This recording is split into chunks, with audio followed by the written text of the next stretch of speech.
On behalf of the Sail Media Production team, I'm Peter Shipway, and welcome once more to a sparkling Sydney Harbour for the second race of the season for the 18-foot skiffs, racing for the Alf Bichel Memorial Trophy.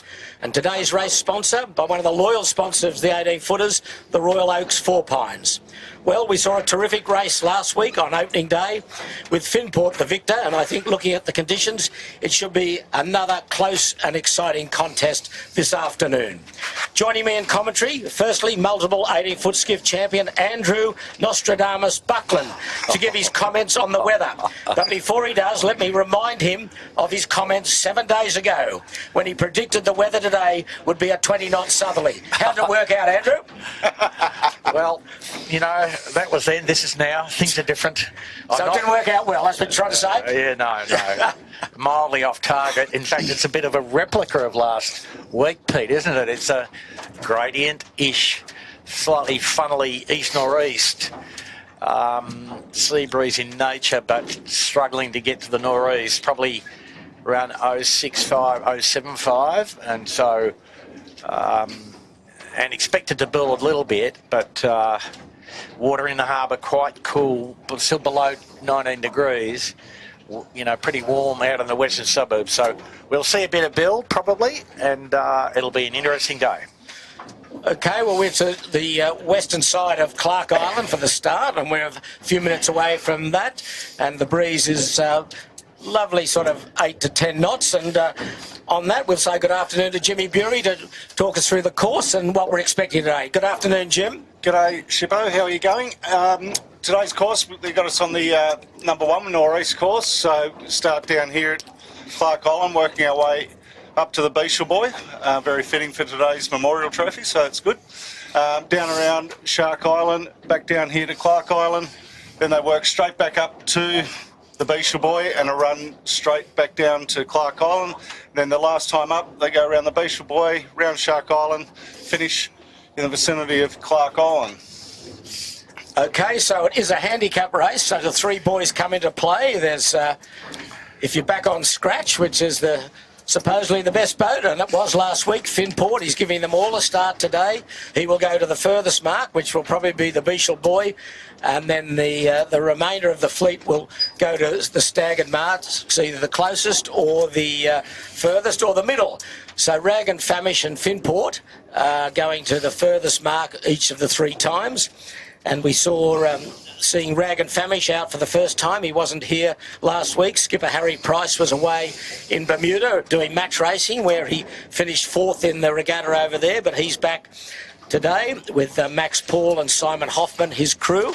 But a very good win last week off the scratch mark to Keegan York, Matt Stenter and Phil Marshall in the Finport, just beating Yandu. And a few crew changes today and skipper changes, one of which is Yandu. John Winning away at a wedding in Adelaide, which will not see him on the stick of Yandu. We've got Josh, one of his crew, Josh Probeski. He's moved on to steering the boat. Fang Warren is still in the middle, and Mike Kennedy, who formerly sailed with Woody, the man known as Burger. He will be forward hand, making a comeback. And Andu, the last year's Gilton champion, whole new crew today. Mika Lane, a former top 18-foot skiff sailor. He's steering the boat with Harry Smith and Ben Crawford as crew. And we'll talk a few through the crews as we go on this afternoon. But at the moment, we're looking at, Andrew, a start in about 13 minutes' time. But beautiful conditions, not a cloud in the sky here in Sydney. The breeze east-northeast at, 10 knots maximum, I'd say, at this stage. Yeah, Pete, I'd say that we'll probably see 10 to 12 up the beat, and perhaps 14 by the end. That's probably going to be about it. Nice big sail breeze. And the tide just still ebbing. Got still probably an hour to go in the ebb, 45 minutes to go, so quite weak, but a lot of water in it. So a significant thing. Just talking about the handicaps, Pete. You know, the group of boats: Finport, Rag and Famish, Yandu, Andu, Lazarus, Balmain. The top 6 sort of thing, and then the rest of the boats all going to the shortest mark. So the fleet a little bit split in 2, and But we'll see slowly the form evolve. And I think the fleet will be quite a bit better for the gallop of last week. I know there's been a fair bit of work done even this early in the year. Changes even on the fin port arising from last week's rig setup. And so the crews are well engaged at this early part of the year. So let's see that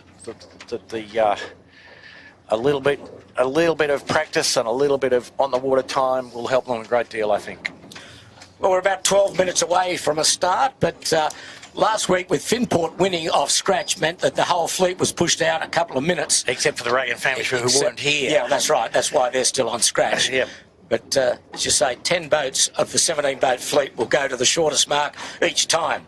But we'll talk you through that as we go up through the race. And there's Shaw and Partners, who had a very good hit out last week. 2 capsizes, but still managed to finish 4th.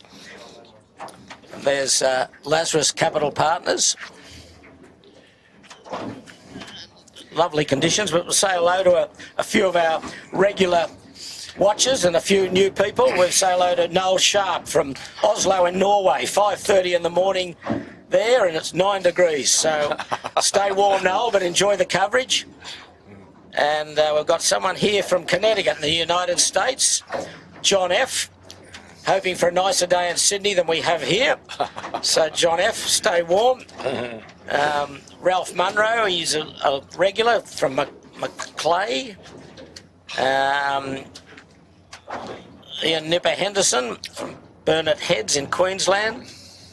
So, welcome to you all. And Johnny Montgomery from New Zealand is a regular with us, and I'm sure all in New Zealand are celebrating that great victory in the Rugby World Cup overnight, or early this morning, when in a monumental encounter with Ireland, the All Blacks got home 28-24, and they will play Argentina in the semi-final next weekend in Paris. So well done to all our Kiwi friends. But at the moment, rugby's far from our mind on Sydney Harbour. It's a beautiful day, and the fleet are all out here. 17 boats will race. And our sponsor today, the Royal Oaks Four Pines, and welcome to Jamie Malouf from the Royal Oak. I know he's in the clubhouse at Double Bay watching this coverage, so welcome to you, Jamie, and thank you, along with all the other sponsors, for your great support of the 18-footers. And Jamie will be presenting the trophy this afternoon in the club after racing. And of course, there's no ferry at the moment because the Double Bay Wharf is under reconstruction, and people have got to go into the clubhouse, where I hope you're enjoying it on the big screen, as supplied by Yandu Appliances Online. There's Yandu with Josh Fang and Mike Kennedy. And no Woody today, as I say, and not often he misses a race, so he's down in Adelaide and may even be on the plane on the way home now. And also on the new boat, it's called, looking for a sponsor, if anyone's out there wanting to sponsor a new boat, with Andrew Stevenson and Daniel Barnett, and Will Beck standing in for Kirk Mitchell, the normal skipper, who's away at a wedding as well. I don't think it's his own, but what do we know about Will Beck, the skipper, Jimmy? Yeah, he sailed previously with the boys there, and he's I think they sailed the 16 nationals as that combination last year. Sails out of Drummoyne 16 for the Skiff Club. Good young bull, son of Jimmy Beck. And for the viewers, Jimmy Beck, quite a famous character in both skiff and offshore racing on the east coast of Australia. Yeah. I think, talking to Daniel Barnett before the boats left the park, it's the first time that Will has steered an 18-footer, so a great day for an introduction on that. It couldn't be better. Lightish breeze, lovely east-nor'easter, clear sky, a lot of boats out on the harbour, either racing or spectators. It's just one of those lovely spring days.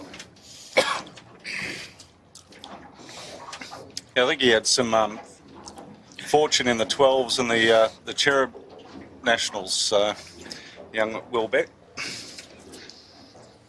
So just under 8 minutes away from a start, and it's a three-boy race. We keep reminding you it's a handicap race, as they say, and majority of the skiffs going to the shortest mark, so be a big effort for Finport today to get home again. But he sailed very well last week, Keegan York and his team. And he's of the belief that his speed will be improved as a result of a bit of work with his sail-making friends, Ms. Michael Carter and Nick Daly. But equally, Pete, I think interesting, the Ragan Famish with Harry Price on the wood, Max Paul and Simon Hoffman, well-credentialed lineup in the absence of their regular lineup.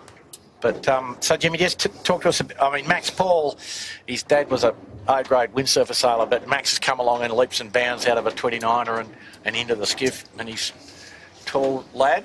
Yep, very handy hand to have on board, as is Simon Hoffman. Simon's sort of earning the new nickname, The Difference in the 16. So we're under AP. Just gone up, I just noticed. There's a high from Bribey Island, Joy Brown. I think that might be Rob's mother, is it? Very Brown? so could be. Yeah, well, if it is, Joy, welcome to you, and if it's not, welcome anyway. But Rob, of course, a former... We'll introduce you to Rob later. Yeah, a former skiff champion and a guy that's done it all. And I know Rob's living up that way these days. So, Pete, why the AP? What's going on here? There seems to be a wrestle with the flags of some description going on. Is there a change in course, perhaps? Yes, there is. Upside down 2. Or we're going okay, 5. That's distress. We're in distress. In distress, upside down 2. So we've changed from the northeasterly course to the number 2 course, which is the easterly course. So, Jimmy, it's up to you now. Give us a brief description, please, of the easterly course. I'll see what my mind can do.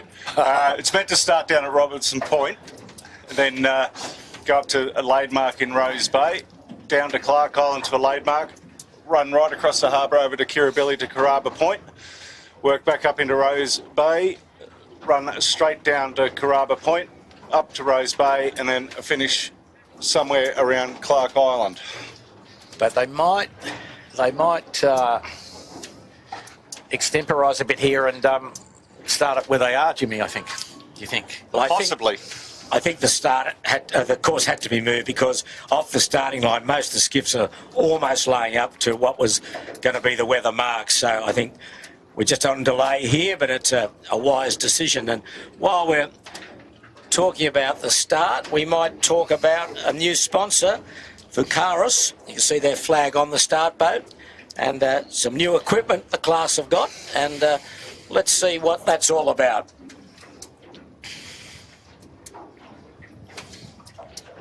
I'm Doug Wake. I'm the events director with Vacaros, and we're at the 2023 VX1 North American Championships powered by RaceSense. The VX class has been great to work with, and we're super excited to bring RaceSense to what we consider a common man's class. RaceSense is America's Cup Sail GP level technology, and so what that brings to the course is automated live broadcast pings, automated timing, and OCS detection. RaceSense is a simple system. Each boat is equipped at this regatta with an Atlas II, and it's mounted in a consistent position, which allows us to model a 2D shape of the boat around that, which lets us make OCS determinations using the bow, transom, beam, or any other part of the boat. So what RaceSense is bringing is automation that's able to make this more reliable, more precise, and more accurate. And what that means is fairer racing, faster racing, and a better experience on the water, not just for sailors, but for race committee as well. So that certainly takes the guesswork out for the starter and the helmsman. It's used for the first time last weekend, and everyone was singing its praises. 2 boats for recall because they got a little red dot when they should have got a green dot. So it's a great innovation. Andrew, what do you make of it? Do you think it's a good idea? Yeah, no, it's terrific. And one effect which is a bit surprising is that it will allow them to identify if there's multiple premature starters. And so some of the boyos who used to just put the hammer down and go and try and create a general recall, that game is now over, I think. And that's quite an important thing, Jimmy, isn't it? Well, yeah, like I've had a bit of a delve around in the, having a look at the Atlas II, which is a machine that they've actually got on the skiff. And it's pretty cool. Like, you know how you used to have to go ping the line, get your bearings and all that. Yeah. That's all taken out because there's a machine in the pin end. There's a point on the start boat, and everything's all done for them. So you know, it's a good thing. And you know, like as well as anyone, Bucko, how long it takes to rig a skiff each week. Yeah. You don't want your day ruined when you think. You know, I think that was the tree that we had as our transit. So you know, it's it's good. You know, it means we're going to have, if we've got 18 boats out here, we're going to have 18 boats properly racing. You know, they know for sure that they're over. So it's a pretty cool bit of kit. Yeah, no, I think it's terrific, and I think it will improve the quality of the racing a bit as well, in the sense that, as you say, there's certainty for the crews. But there's no longer the exit route of I've mucked up this start, let's create a general. So yeah, well, and the other thing too, like with the actual instrument on board, it shows distance to line, and time, and time. So you know, it takes a lot of the guesswork out of the boys. So it's but it's sort of funny. Boys and girls, I should say now, because we've got plenty of girls jumping in the skiffs. It is funny though, Jimmy, isn't it? No instruments on the skiffs until now. An instrument, I mean, in all reality, and people have talked about putting wind gear on, but the weight penalty, the complexity, etc., and so yeah, there's other products out there that everyone's all used, but this is a great thing for the class as a whole. Yeah, I think it's terrific. I think it's going to only add merit. Yep. So there'll be one of the units on the pin and one of the units on the start boat. That middle of the three flags there, the white flag with the 18-footer insignia, there's a unit attached to that, and that gives the accuracy across the line. And then the starter can see who's red and who's green. And it's a great innovation, as you say. That's the unit there. I think you can just see it. Yeah, the little black box. Yeah, just attached with cable ties to that mast. So that's the actual starting line. And the units on the boat, on the skiffs, Andrew, are on the mast under the gooseneck. So they put an offset in so it takes it off the stem, I believe. Is that correct? Yeah, so they've approximated the distance to the stem, and everybody's got the same one. So that's what the starters will be seeing, and each boat is listed there. And also, the Caris was started out in a basement in Atlanta, Georgia, by a couple of nerdy blokes. Andrew, you'd appreciate that. A couple of nerds who sailed F-18s. And apparently they didn't know a lift from a header. You'd relate to that too, Andrew. Oh, so they've obviously done a terrific job, and it's now used in multiple classes around the world. So in some of the top classes as well, Sail GP, 44 Cup. So they've obviously got a lot of confidence in it, and it's a great innovation, as we say, for the 18s here on the harbour. So if you've just joined us, we're under delay here on a northeasterly breeze, more in the east now. They've had to change course from a northeasterly course into a easterly course, and we're just waiting for the AP to come down. And as Andrew alluded to, they're going to leave the starting line where it is, just to the northwest of Clark Island, and normally it's back at Robertson Point, more across to the north, but at the moment we're just going to stay where we are to get the fleet underway, and we're hopeful in 10 minutes or so we should be racing. Yeah, of course, a little improvisation from the race committee, but a good one, and no point in mucking around and travelling the 3/4 of a mile to the other side of the harbour because the other delay, they've got to lay down 3 marks, the 3 windward marks. So that takes a bit of time for the officials to get that done and dusted. So those marks will be up somewhere in deep in Rose Bay. Remembering that on the mark laying boat, Dougie Cameron and Noddy Hay doing the work. Both proficient yachtsmen and experienced 18-footer sailors as well. So we might, while we're waiting for a start, have a recap of last week and have a look at the results that provided a very, very good win for the Australian champion of last year, Keegan York, in Finport. There it is. Finport first, Yandu, John Winning Senior was second. The Balmain boys, they had a very good day. Henry Larkins and Finn Sprott and Flynn Toomey. They came in third. Shaw and Partners, I mentioned earlier, fourth after 2 capsizes. And Emma Rankin was steering, one of the 2 lady skippers in the fleet, with Cam McDonald and Tom Quigley. Then Andu, the defending JJ champion, she was next in 5th, then 6th was 6th. They also put in a very good performance. Nathan Edwards, Alex Leslie and Lockie Pryor. And then you can see the remainder there. And 2 didn't contest last week. Those bottom 2, Lazarus Capital Partners, they're out today. Tom Kunich, Mark Chapin and Finn Rodowitz. And Rag and Famish was Harry Price. As I said earlier, Harry was away overseas.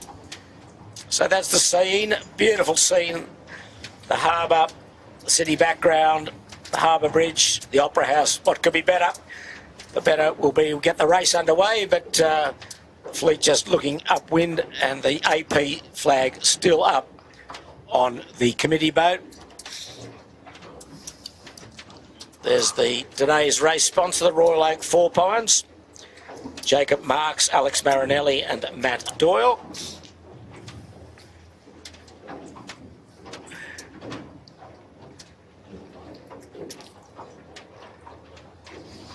That's the view looking down the harbour, right to inner South Reef and the towering cliffs of North Head in the background.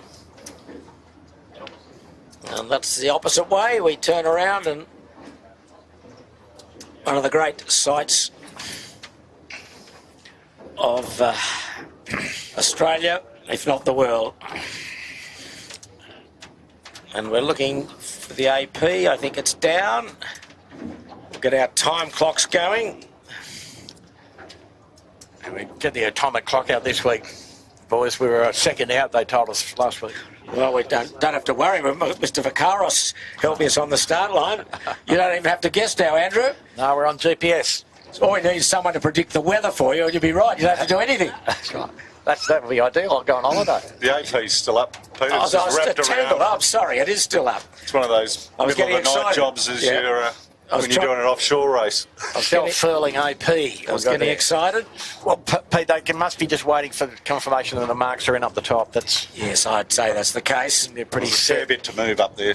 Yep. From the Beach Boy up into Rose Bay. A few more viewers have joined us while we've been milling around at the start. New York City joins us. Samuel Peppert. Hello to you, Samuel. New York City, eh? Just a boy from New York City. Hey, just a boy. Christian Damaron from somewhere in France. Et le bon. How's that, Andrew, for pronunciation? Lousy, Peter. Lousy. Do you know how to spell it? Anyway, France will be on tender hooks tomorrow morning. They're playing South Africa for a place in the World Cup Rugby semi-finals. So what are you predicting there, Pete? I'm sorry for my friends in France. I'm just going for South Africa. There you go. But they've made a couple of strange changes by dropping their number 1 halfback and their number 1 goal kicker to the reserve bench. So who knows how South Africa operate. But they're the defending champions. They're a pretty good side, but so are France. Not sure whether Andre Dupont will start, the French champion halfback. If he does, he'll have some facial guard on after that broken, fractured cheekbone that he had. And boy, do France need him. One of the world, if not the world's best player. But here we are. We're still under the AP flag. And here comes the one of the ribs coming down, but they're not the mark-laying rib. No, that's Will from Vacaros, just on the bow of that rib. Oh, he's the man, is he? It looked like he had to go out and change one of the machines over. Oh, okay, maybe on the pin, Jimmy, perhaps? Maybe. Yep, okay, he's back on the start boat now. That's the view of Bradley's Head. There's Yandu on the left, Kitchen Maker on the right. Lachlan Steele, Jerome Watson, Ben Kirby on Kitchen Maker.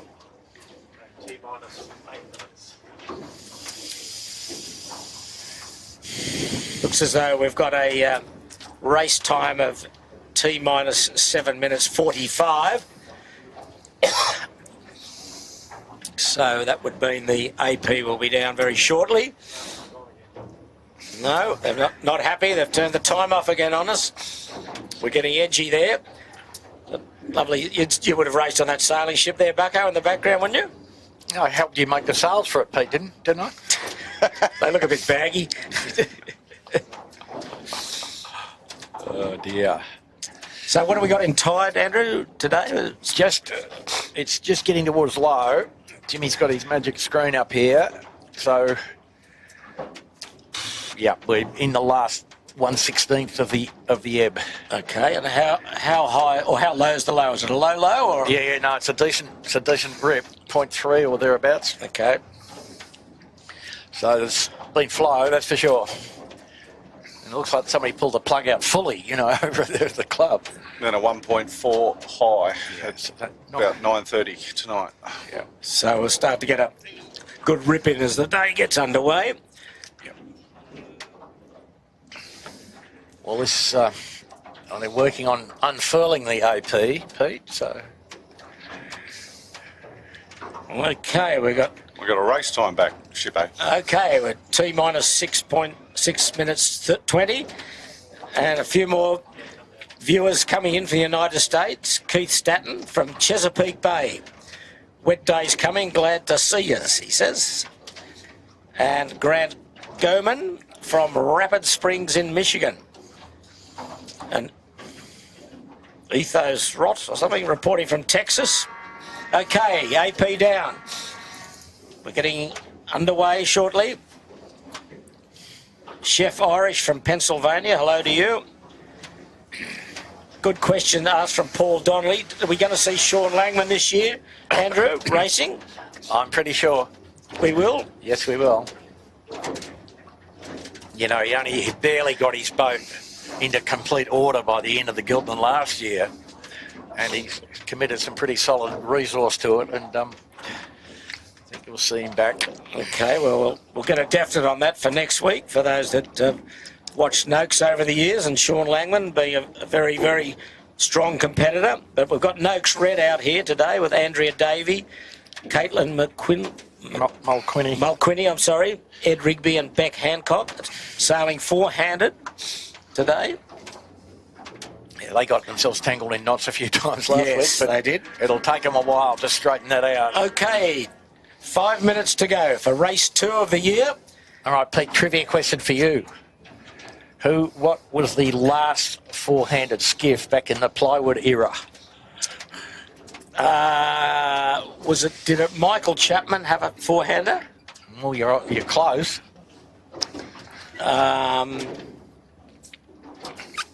I'm close, or that's the answer? No, I'm asking the name of the sponsor, Peter. Oh, the sponsor. But I got the skipper right? Yes, you're on the money. Okay. Was either anyhow have a Winfield? Wrong. Or Pole? Was it his own boat, Pole? That was his 12-footer. Yeah, but I think he had an 18 Pole at one stage. All right, I'll put you out of your misery. It was sponsored by Cool of the Nasty cigarette brand. There you go. And hi to Pierre Legrand, who was responsible, I think. So what was the name of the boat? Cool. Cool. Menthol cigarette. But he sailed anyhow also, didn't he? Yeah, but that was a three-hander. Yeah, okay. Okay, so there's the four-up boat, just getting a bit of a bath. Yeah. 3R and someone's run away. Someone's run away. What am I doing here? That's the beauty of having 4 up. Yeah, that's right. It's the beauty of it all. Oh, one of the girls out on what was the leeward wing, and it's still the leeward wing, and they wriggle themselves out of trouble with 3 minutes 25 to go. So you can see the start line there, the Vacaros start line, which will give us very, very accurate data of who's over and who's clear to go. So what's the breeze doing, Andrew? Has it stayed reasonably steady in direction now, settled down? Yeah, I think it's settled pretty good at about 0.75 or something. Okay. Strength looks consistent. Right side of the beat will be favoured, so we want to start at the boat, Pete, and sail for 1 minute and tack, I think. How's that? Okay, yeah, the pressure looks solid in the right, doesn't it, at the moment? Where we are, we're just to the northwest of Clark Island, and the beat takes us up into Rose Bay. How long do you reckon the start line is today? Okay. About 40 seconds. No, in length. Oh, how many metres? I don't know. Can't see. There's pretty short. Is it 120 or something? No. 275.3 metres according to the Vacaros app there. 275. Wow. There it is there, mate. What would I know? Pretty cool info the boats get. Yeah. So that just quickly, with just under 2 minutes to go, Finport and Rag and Famish, they will go to the furthest mark the first time. Yandu and Andu will go to the middle mark, and the remainder of the fleet will go to the shortest mark. So 2 to go to the longest mark. Finport, last week's winner, and Rag and Famish, who didn't sail last week, they go to the longest mark. Yandu and Andu, the middle mark, and the remainder go to the shortest mark. And a bit of a challenge here for the committee, because the windward mark is under the wind shadow of the high hill behind on the eastern side of Rose Bay, and it tends to be a bit punitive to go to that long mark. But let's see what a job they've done. Yeah.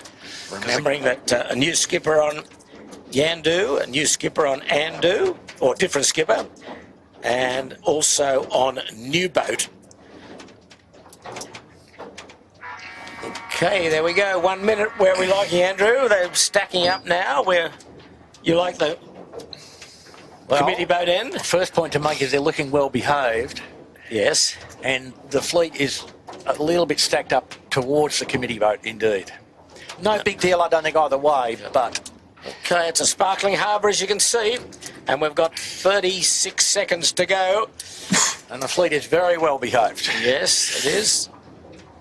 Noakes red right down the pin end. They're, I don't know where they're off to, but they're off screen. They're going to come around and have a port tack approach. That's the four-hander. Oh, they're almost in the tide off camera there. Okay, 17 to go. Rag and Famish well advanced. Yandu also down the pin. Joss Pobeski steering. Yep. There we go. The Rag, they like pushing their luck. 5, 4. No, I think they're going to be clear. Room. 3, 2. Got room. Yep, absolutely. Bow up now, and they're away. Clear, I think. Yeah, beautiful start. Yep, Finport right at the committee boat. Rag and Famish and Yandu down at the pin. But it's Finport stepping out beautifully from the committee boat end. Wow, that was pretty good from those boys. It was a good start. Yeah. For the good start for the fleet, really. They No, it was probably giving them a bit more confidence with that little system. timer. Yeah. System. Okay, there comes Noakes red in from the pin. They missed the start. We're on 6th at the moment. Nathan Edwards, he missed it a bit, but there's the Leeward 2, Rag and Famish, Harry Price and Yandu, all on starboard at the moment, except Noakes Red coming across on port, well behind the fleet. And look, sails look a bit easy, but four-hander. But anyway, this is the race to the left-hand side towards Bradley's Head. There's Noakes Red, the only boat at this stage on port tack. Need some bang on the Noakes Red. Yeah, a little bit too much twist overall. Okay, so who do we see here? We're Finport moving nicely out. They've got the weather end at the committee boat. Yeah, Finport leads by a fair way, really. At the moment he's high on the right. Yep. Yandu and Rag and Famish heading as they get in towards Bradley's. Less pressure and header on the left edge, Pete, so... There's a couple of them starting to bail out now. Smeg and Marine Outlet. Marine Outlet have gone back on port. Here's this party boat. What is it? You couldn't design anything more ugly, could you, Jimmy? What is it doing, this boat? Just right in the middle of the fleet. Designed off a house brick, mate. Yeah, goes about as well as a house brick. Right in the middle of the fleet. Anyway, that's split them up a bit, but at the moment, majority still on starboard, Andrew, off the start. Okay, first, Yandu was the first to bail out of the leading group that went left. But it's the boats that start up the weather end. There's a boat in the middle of the fleet there that is really Lazarus. percolating there. That's Lazarus. Yep, he looks very strong. Yeah, they said they didn't think they were quite up to full speed yet, the Lazarus boys, when I talked to them before the start. Okay, well, there's Yandu going back. He's going to take a few sterns doing that. Yeah. But he's in pretty good order. He's in touch, Pete. Yeah, what do we got? Yep. We're just quite not 10 knots here, is it? Probably 8 to 9. No, it's in double figures just. Yep, absolutely. 10.1, Andrew, okay. Oh, well, we won't quibble. Well, that's double figures, you said it. Yep. Okay, Rag and Famish coming back off camera at the moment. He also will, not far out of it, actually, Yeah, but about 5th. but close enough. There he is, Yep. on port tack. And that just tacking in front of him is Finn Port. Yep. Okay, so Rag and Famish is close to this lead. Finport covering off the guys that have gone to the right. More pressure on the right still, I think. Everybody now spinning around it, the whole fleet tacking in unison almost. You'd think you'd go into the western side of Point Piper, looks fairly strong. Normally get a good couple of shifts going in there. Yeah, good bit of compression there, Pete. Against the high ground, and breeze a little further right there too. Today's sponsor, the Royal Oak 4 Pines. Just taking the stern of Andu, but Just a little duck, but that gives you they're in touch. it's Finport and Rag and Famish. Lazarus close to the lead also, but it's Rag and Finport that leads the group back into Point Piper. And we're about a third of the way up this first beat. Yeah, so Andu might come out of their third, Pete. They took a few sterns to go back, but and where we are, the camera boat is out on the left edge with Andu. A bit less pressure out here now, downwind of the pine trees of the Isle of Shark Island. Just 3 strings. So I think Finport will lead. By the time he goes back with the starboard tack rights, he'll probably look fairly strong. They're going in towards the western side of Point Piper. There's Yandu. And Finport's got first choice there, Pete, too, of Yes. the lane that he wants to take, and that can be pretty important in the Dardanelles, as our old colleague Mr. Killick used to call it. The Dardanelles are difficult. Not that strong, the breeze up here. It'd be lucky to be 10 knots here now. Yep, below double figures in the lull here where we are.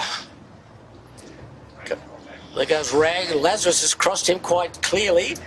And also Balmain's in the picture again after a good performance last week. Yeah, the Lazarus looks like they're going quite fast, They are quick, aren't they? despite their disclaimer. Foxing boys.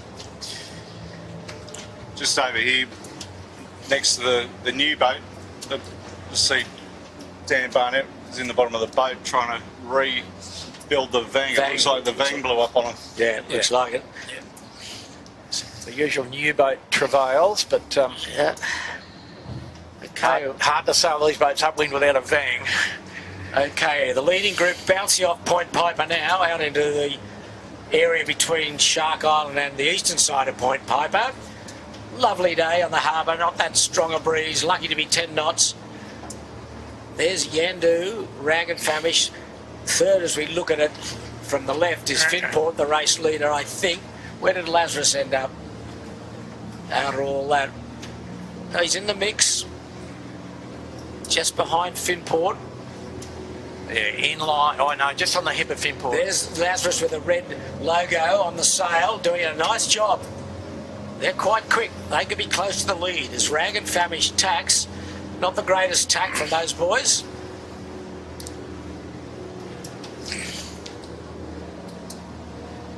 So the Balmain crosses the Yes. not on screen viewers, but the Balmain just in front of Rag and Famish. So it On looks screen, like we're travelling with the Andu coming from the port edge, and he's caught up a bit, Pete. Finport had to tack by the look of that, and Lazarus leads. How about that? Lazarus does lead. Yandu's got himself right up into the mix. Royal Oak 4 Pines is there as well. So Finport must have run out of wind or something. I didn't see, but There's nice puffs coming down here now. gone back to third. So these three boys will come into play. Finport will go to the furthest, as is Rag and Famish. Yandu and Andu the middle, and then the rest go to the shortest mark. Lovely day. There's Lazarus, the leader, crossing Yandu. Mike Kennedy in the bow of Yandu. Josh Poremski, the skipper, and then placing Woody Winning. Doing a pretty good job at the moment. Some good shifts up this beat too. Watching Rag and Lazarus there. So they're sailing pretty confidently, Pete, aren't they? Tom Kunich, Mark Chapin and Finn Rodowitz, they look very relaxed at the moment, but it's Yandu who's really starting to move well. And the breeze well up here, Pete. 12. Yeah, a bit of bounce in the water there. A little bit of inversion. Lazarus has to duck Yandu. Look at this, Yeah, guys. so Yandu leads. Oh, Balmain taking a big duck too. So Finport third, as we talked about. Lazarus second, sort of. And not all that much sailing to go to the top mark. No. Marks are about 70 to 80 metres apart, I'd say. Maybe a bit more. Did more, Pete. Okay. After I had my depth gauge measured by the GPS. Yep. So that's the sparkle of Sydney Harbour. Now, who will attack this mark correctly and get around with a clean set? A bit of nice puff coming through Rose Bay at the moment. Yeah. Yandu going to the middle mark, leading fairly comfortably now. Lazarus has only got to go to the blue mark the That's first correct, time. yes. So the virtual leader indeed is Lazarus, but they made a pretty good fist of that beat. Did a very good job.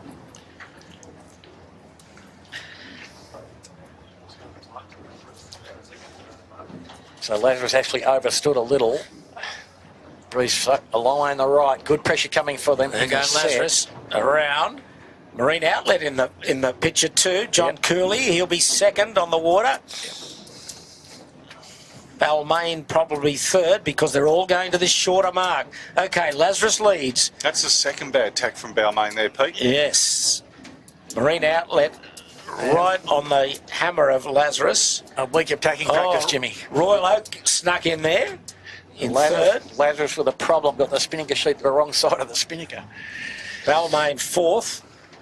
All these boats going around the shortest mark, and Yandu now just going around the middle mark. Poor old Finport and Rag and Famish got to go all the way up to the weather mark. The Rag and Famish, Pete, they got caught on the wrong side of one of those party boats as well, just off the point there. But the Finport's gone into the no wind zone on the left side here, so they've stopped a little. Giving a lot away now. Yep. And the Rag and Famish overstood Jimmy on the ley line here. I think they're pretty good, mate. So we go back now near the starting area, Clark Island, then a jibe there, then back down harbour to Carraba Point over the other side of the harbour. And it was Lazarus that led as they rounded the weather mark the first time. There's Yandu. Burrowang with the turquoisey blue spinnaker.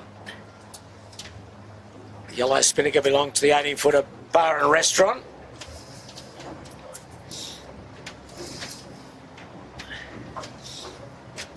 The red is Shaw and Partners there. So we're off to Clark Island. And thence to Robertson's Point, which is quite a decent run. And not on screen, Finport and Rag and Famish are finally around with Finport first blood there.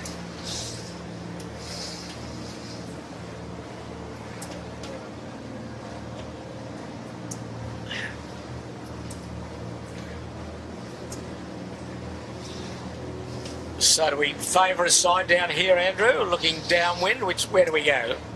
More pressure to the left, do you think? Well, it looks like the most pressure is in the middle of the channel here rather than compressing at all, which is what we observed on the beat to some degree.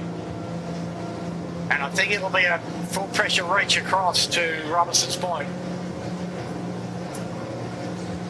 Or close to. So at the moment the boats are all VMG running. So the order looks to be Lazarus, Marine Outlet, the Royal Oak, Balmain, Kitchen Maker, and then Smeg. That's the top 6. And then Yandu. They've jumped away a little, this leading group. Plenty of opportunity downwind. The mark laid off Clark Island, then a tight, fairly tight spinnaker run down to Robertson Point.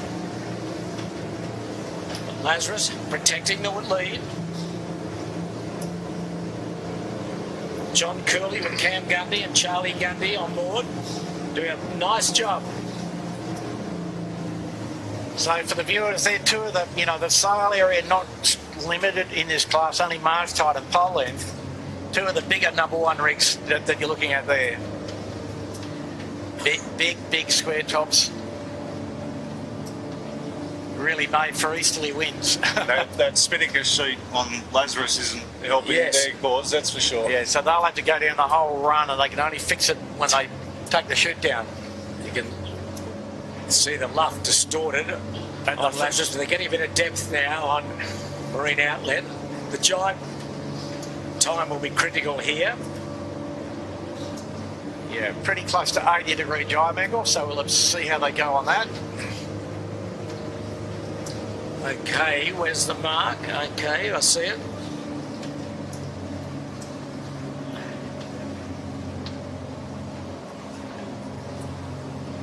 Yeah, just jumped away a little, these two, but chasing pack getting a bit lower than them. Okay, now Marine Outlet having a look at it. There goes Lazarus, she's jibed. Lazarus is too early. And there goes Marine Outlet. Not in that much wind here. You can see John Curley's put the bow up.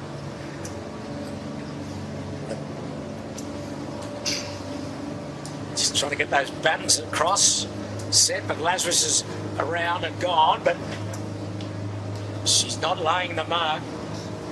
No, the ley line's, 50 metres. Lazarus has got 2 more jibes here. Marine Outlet's got some nice pressure to get down. I think he's still a bit high too, isn't he? Yeah, he's 4 boat lengths short of optimum. Yandu's moved through the pack nicely, probably in the top 6 or 7.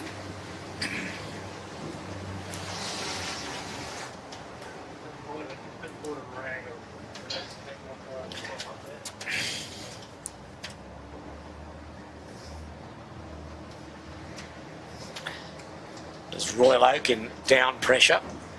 So okay. The old story, you can't run square at an 18-footer, Pete. Not these days. So Royal Oak coming in 3rd. There's Marine Outlet just going to sneak around at the mark. Lazarus is around and gone. So, folks, the breeze will head as they go down this route. So I think it is a full pressure, just a bit hotter than VMG. Not tight, Pete. Just Lazarus, Marine Outlet, Royal Oak, and Balmain. They're the top 4. They've jumped away. Nice 30-second gap over to that following group, made up of the Kitchen Maker, Yandu, and Smeg. Yep, full noise all the way to the far shore. This will be and Kitchen Makers around. Josh on steel. Josh on the wheel of the Yandu. Doing a pretty good job. Doing a pretty good job. The Burrowang, Simon Nern. Smeg just trying to get round. He jibed a bit early. Fisher Peichel, Jordan Gertis coming into play with a black spinnaker. Then 6th, Nathan Edwards will be next. And Shaw and Partners had a couple more jibes at it.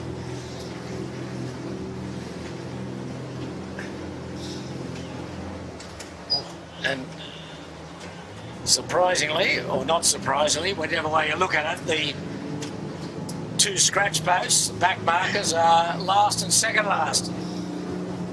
They really lost out having to go to that furthest mark. They look pretty expensive on both lay lines, actually. Okay, so the race to Robertson Point is on.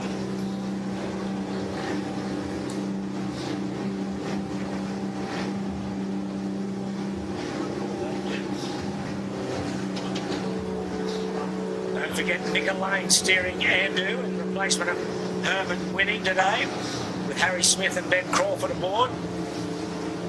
That's a great shot. Looking at Bradley's head, a great overhead shot. Great work from our drone boys, camera boys. Thanks, Dylan.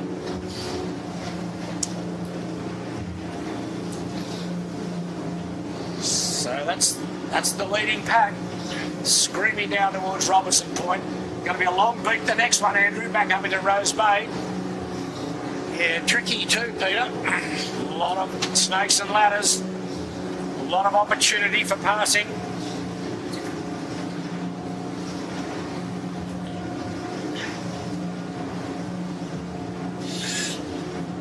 We got a visual on that weather, the leeward mark, Andrew. Marine outlet very high at the moment. He's worked a lot higher than Lazarus. See, that mark will determine who's won out there. Well, they're pretty much in VMG mode, Pete, as I said, and They're high on it at the moment. they're high on the board at Yes, the I've moment. just spotted it. Thank you, Jimmy. Yeah, Lazarus looks pretty good there. Marine outlet looks a little touch high. Yeah, the low road was the best, I think. Well, the low road usually is the best, Pete. Just depends on getting some pressure coming off out of Yeah. Mossman and Shell Cove. Yeah. So you see now Lazarus at full eyes. Yeah, Or not close that much to- pressure. No. But he's held his lead and he's fixed his spinnaker sheet problem, I think. Some of them have a join. They Yeah, go I know. Right in the middle. Yeah, yeah. At the back, so it's when that happens, you can fix the problem. Yeah. Okay, slowly here. There's not that much pressure. Yeah. They're So- about 300, 200 metres for the mark. Absolute VMG run, even for Lazarus. So Marine Outlet will be two drives. There's the mark just in front of that catamaran there. You can see it. Hunting for pressure, both these two leaders.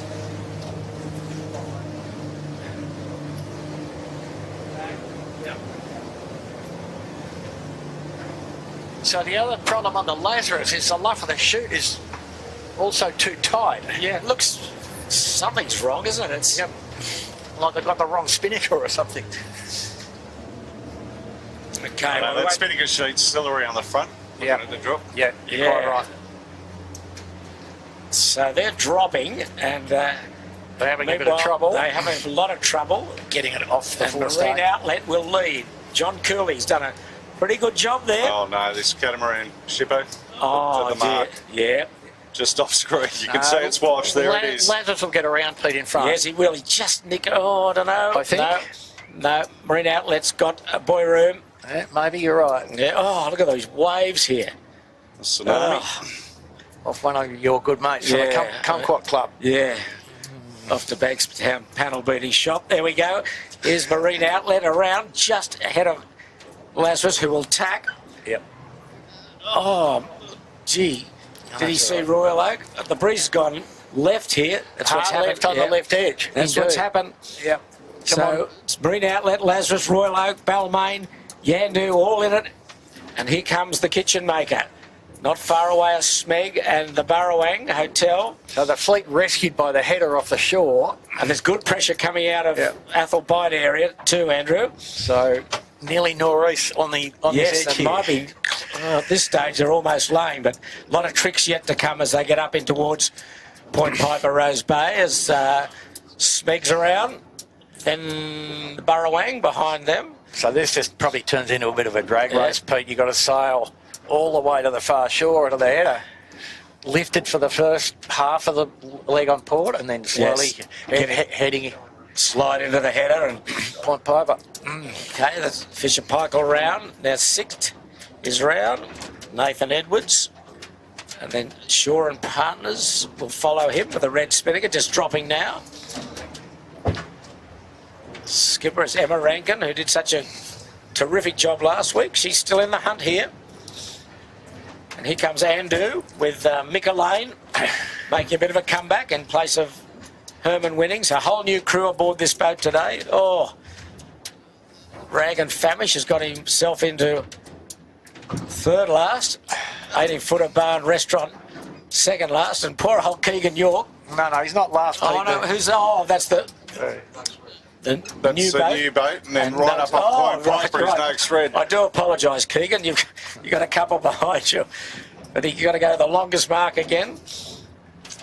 Oh, and he's done a stem Christie. It's quite squirrely up here. A tack stop. Oh, Rag and Famish has tacked on the gas of Finport. Beautiful work from the Finport boys. Yeah, they cleared themselves nicely. A good escape, and they're on the right tack and going. Gee, it's high on the left, halfway up this beat. Well, absolutely. Yeah, the two back markers, Rag and Famish and Finport, they've got to go to the furthest mark each time. East northeast on the left edge. And what do we got? 10 knots maximum.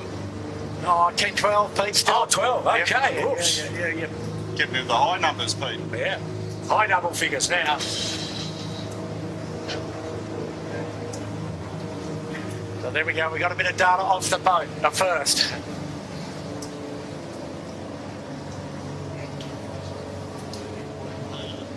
Okay, well, so we've got the race leaders doing at the moment 13.9 knots. That's the accuracy we're getting off the instrumentation. And a heading of 3. Whoa.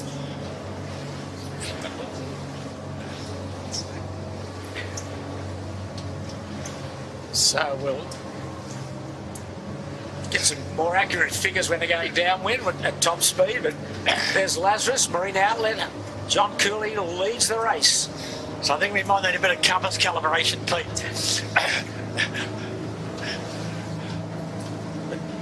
Off camera, way to the left is Yandu, who's stood very high. There's Fisher Pike, all those boats that have went a bit further round the mark, stood out on starboard. Then before they tacked, are all very high. But as Andrew said, as you get down this course, you'll start to get headed. But I'm looking like the look of Yandu at the moment. He's got the bit between his teeth and He's got pressure. but had a good game. But he's into the header now, so they're all parallel. Quite localised, but it does pay to be all the way left to the white line at the bottom of the course. But he made some big inroads by going a bit further to the left. Yep. Now he's struggling a bit for pressure. Yep. Just in that void under Bradley's head before you get out into the true breeze. And he's a lot lower than the fleet. He's lower because of lack of pressure. There they are. They're just getting it now. Josh jumps out on the wire.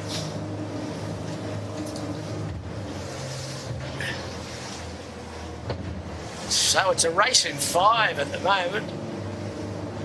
Yandu, Balmain, Marine Outlet, Lazarus and the Royal Oak. Just off the pace Kitchen Maker at the moment. Up to windward is Yandu. The black sails of Balmain. There's Balmain going round the bow of Yandu. Yandu not in the true breeze yet. Balmain looks strong here. Henry Larkins, Finn Sprott, and Flynn Toomey. Had a good day last week. They finished 3rd behind Finport and Yandu, so they're right in the mix again.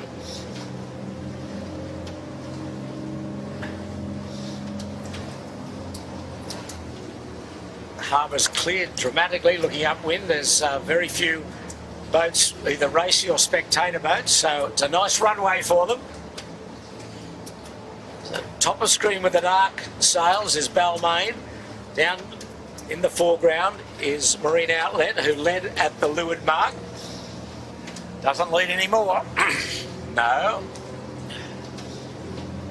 So remembering Yandu to the middle mark, Balmain to the middle mark also this time.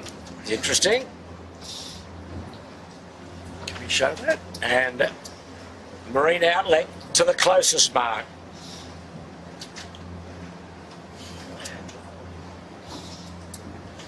Now Yandu's in the good pressure.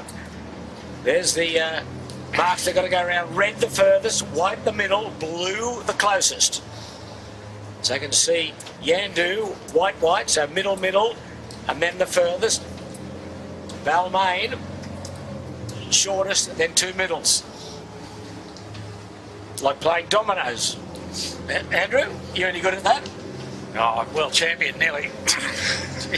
Geez, you're a versatile fellow. Weather guru, dominoes champion.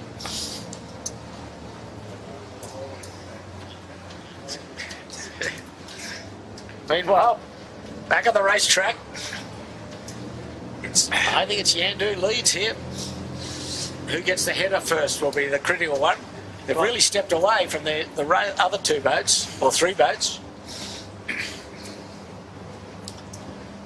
Yeah, I think, yeah, the other guys have headed already.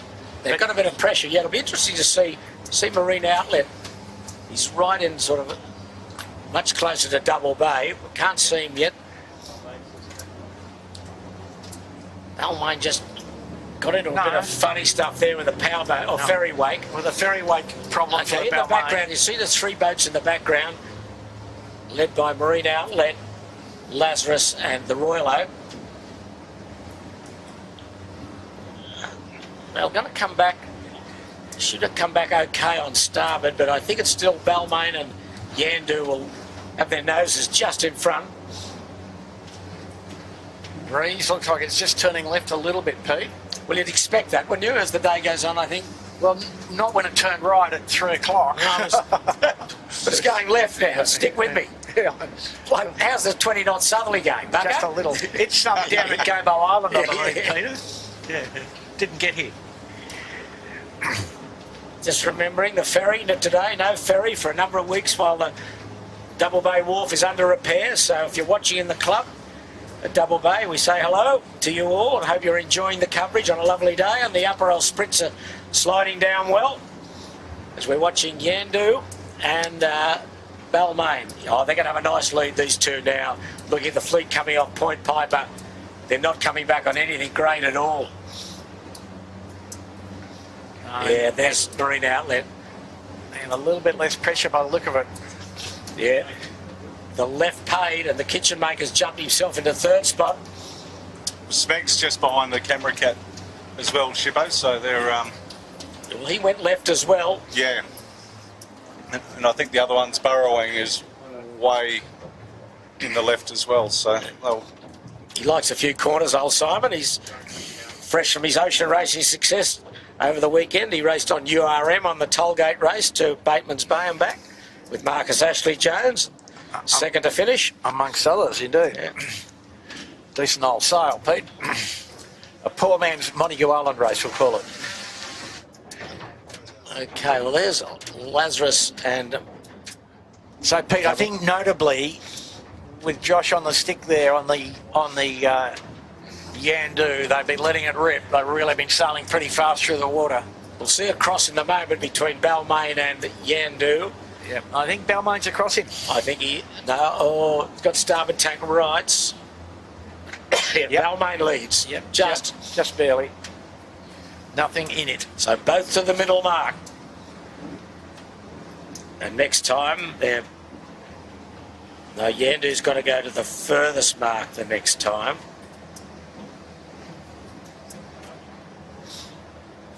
So, small advantage Balmain, but still a long way to go. That's Point Piper, Lady Martin's Beach in the background. For those that know the harbour, is Yandu Tax. And there's a few holes in this wind up near Shark Island. Yeah, Bit of spectator wash. The Dardanelles living up to their reputation here, Pete.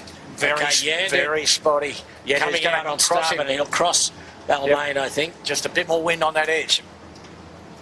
Not much wind in the middle. Oh, it's close. It is close. Is he? Oh, it's going to be a duck, I think. Oh, yeah. He's going to duck all across yeah, the duck, I think he had to escape from the ferry, Pete, that's coming into view from left of screen here. Balmain couldn't go further because he would have intersected the ferry. So he's not bothered about that, but So he'll go right into the point, I would think. Yeah. There's the ferry, the cross now. There's Yandu's tacked also. so he couldn't continue either for the dirty air off the ferry, basically. Big 2-story catamaran, 3-story catamaran.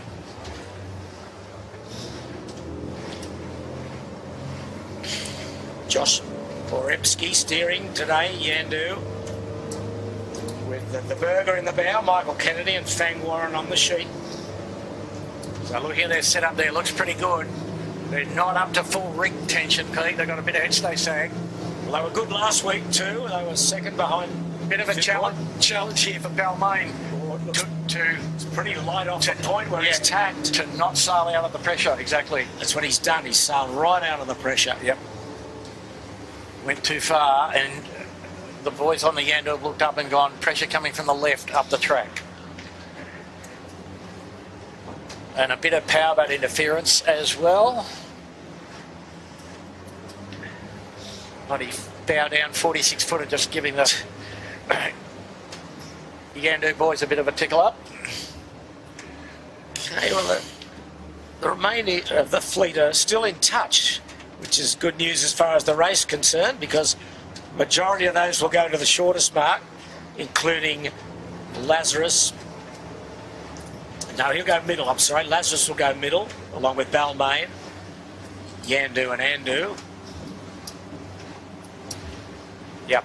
So for the viewers, the spread of the handicaps is nominally 10 minutes between Finport and, as the shortest marker, Finport and Rag, and the longest marker, Shore and Partners and Noakes Red.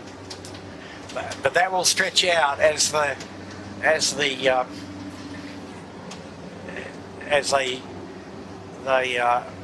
award a bit of help to the people that trail the fleet, and if the scratch boat wins, of course everybody gets pushed out, as has occurred from last week.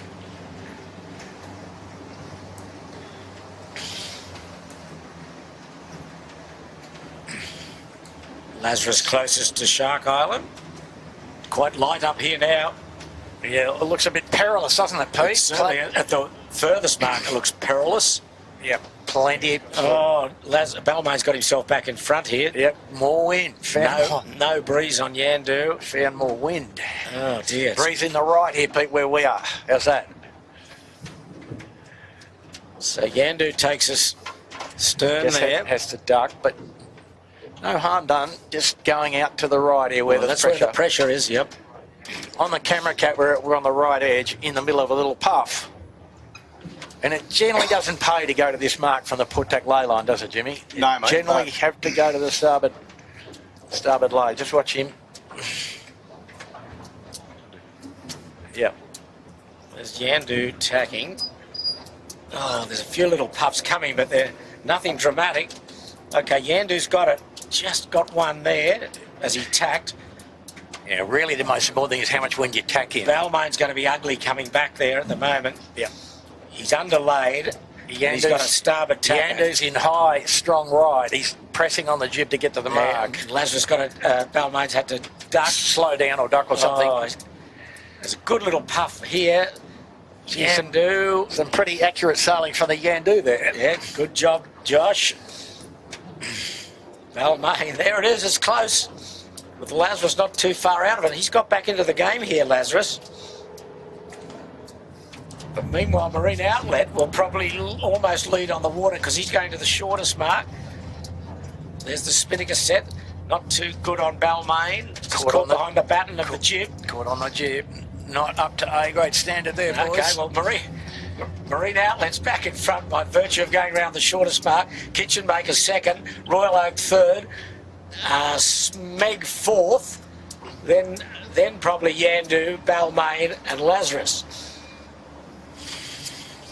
So we're off now, right back down to the leeward mark at Caraba Point. So this will be a real VMG run, certainly at the first part of the run.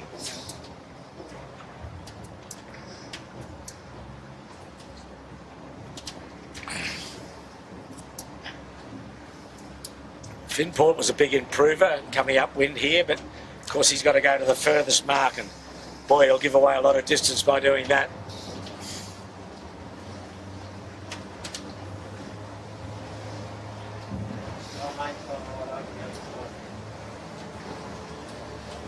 Okay, so a few dice being rolled here, Andrew.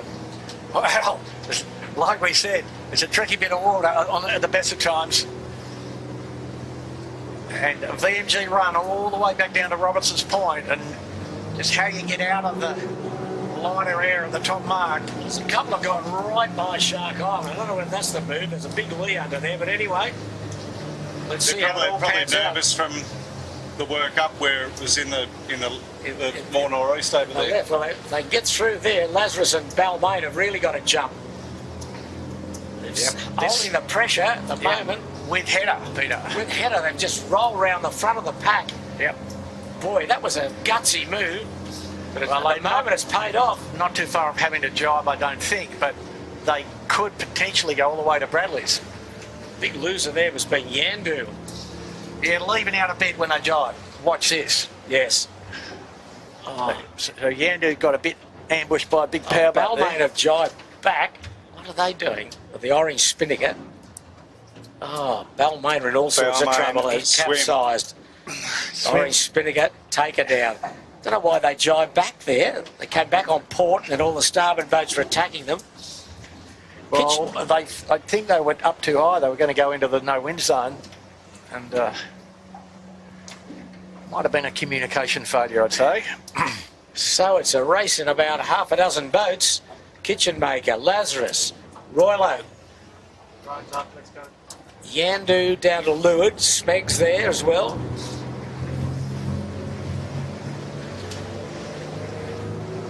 So they're back down harbour to Carraba Point. There's Yandu hunting up for pressure. He's not quite in the pressure the others have got. He's just getting the header now. See, Pete, looking at that, yeah, the other guys will have to jibe. The guys on the right-hand side of that pack, the northwestern side of the pack will have to jibe. I think they all probably will. Well, have a look down the centre line of the Yandu. At the moment he's okay, but he's a long way off needing to jibe, let's put it that way. At the moment. There's Emma Rankin, again doing a good job on the shore and partners. Burrowing Hotel peak just went down like 15 degrees, 10 degrees there. Yeah. Yeah, there's boats up, there's boats down, but Burrowang, Simon Nern, has done a good job. Jimmy, can we go and get a look at the back edge of the marine outlet spinnaker? There's some problem there. I'll see what I can do for you, Bucko. Copy that. It certainly doesn't look good, does it? It looks, even from this distance, but there's the marine outlet. He's just got run out of pressure there. Just see, put the bow up. There's nothing. Crew sitting in. They've run over a bag or something, Jimmy. Do you think? I don't know, mate. It's an odd one, isn't it? It's hard to make it only for to go that slow. Yep. Run over something pretty big by the look of that. It looked like they're rerunning something. That as well. So the spinnaker now looks all right. John Cooley throwing his hands in the air. I don't know what the problem is.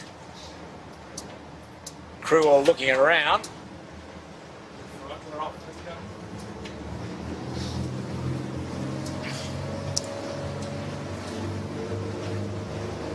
So they led at the windward mark. I don't know whether they've got a real problem. Looked like a head-home arrangement, Bucko. It does a bit. Mystery. We'll find out. So, Pete, put that in your homework notes. You see how far down they're laying, Pete, the fleet here? Well, they are now. I mean, so they're looking at the top of the bridge. The wind's shifted back about 20 degrees.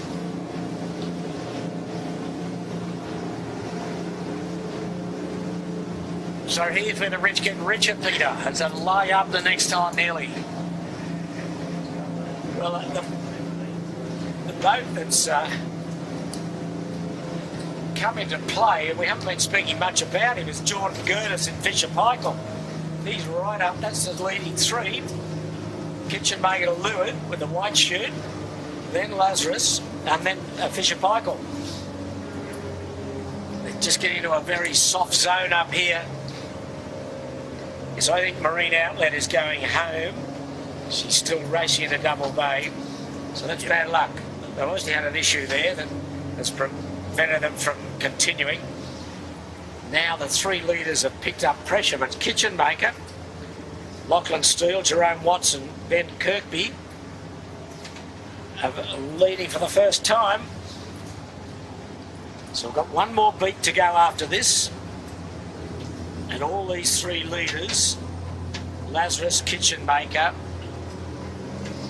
Fisher Paykel, are in the hunt. But Lazarus has got to go to the middle mark the last time. So there's Smeg, Nathan McNamara, Jed Cruikshank and Jack Taylor. They've been thereabouts all day.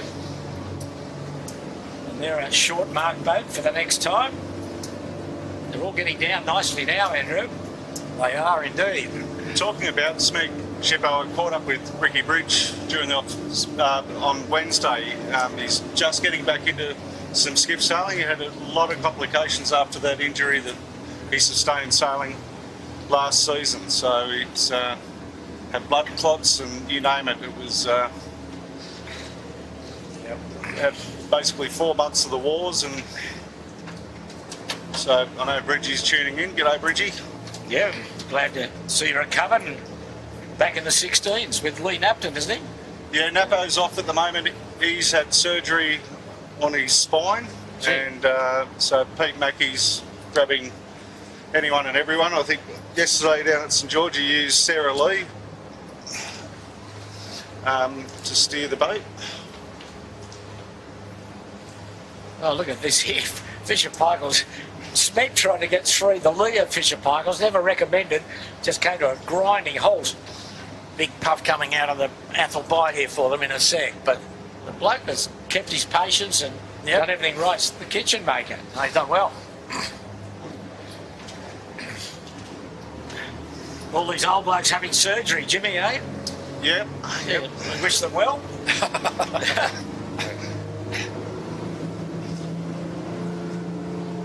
Wow, Kitchen Maker's opened up a really nice lead.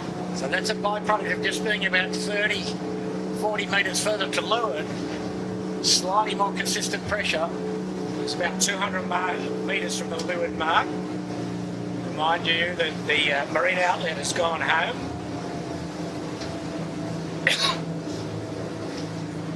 So that's Kitchen Maker.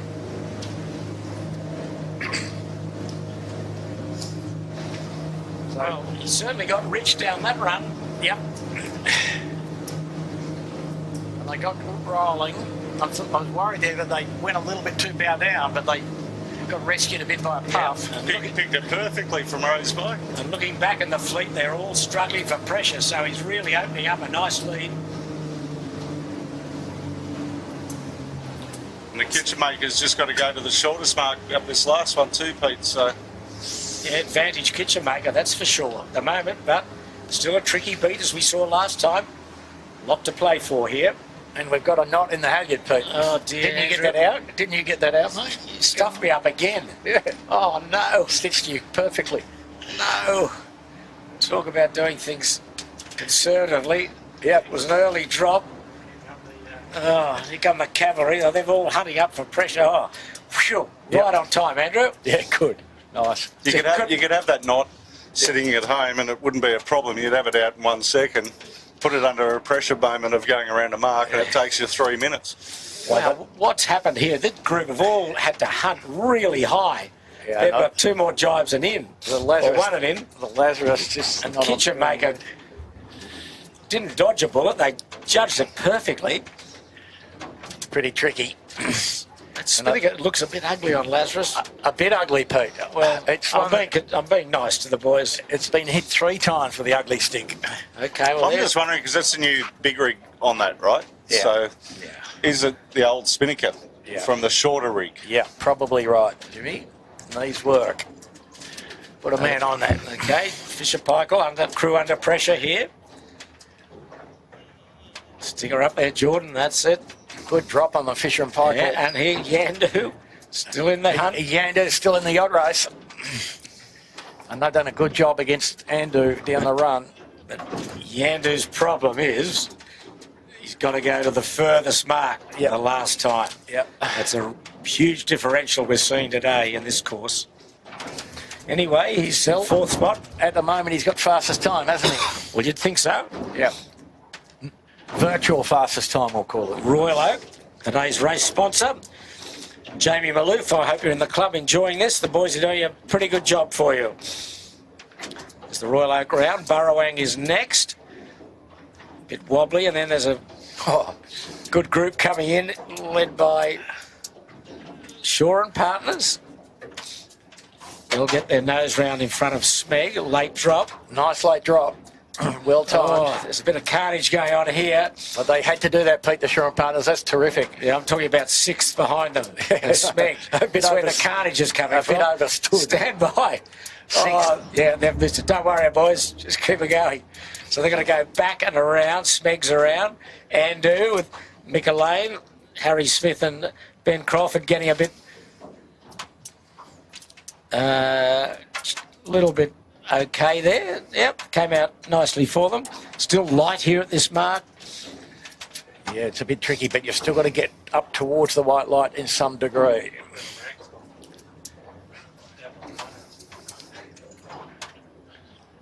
Yeah, well, pressure, the good pressure at the lighthouse, up where the Rag and Famish is. Finport close down to the mark here. Rag still running down, of course, with the purple chute. Here comes Finport. Finport doing a jib two-star reach into the mark with the chute coming down. Not a bad plan, in fact. Okay, well, he's the one that's doing it tough today. Each time to the longest mark, along with Rag and Famish. Hard day for those boys.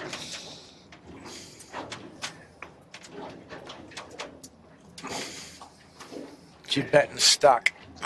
Now off they go. Okay. Comes Hugo Stoner in the 18-footer restaurant. Hugo Leeming and Hamish Vass on board. And it's light. Look at Finport. He's just bobbing up and down here at the mark. He didn't do too well the last bit of that run. Oh, well. 18-footers at bar and restaurant are clean. Next around will be Rag and Famish and the capsized Balmain, who were right in the mix. Ooh, bit of rust on the Rag, to be expected.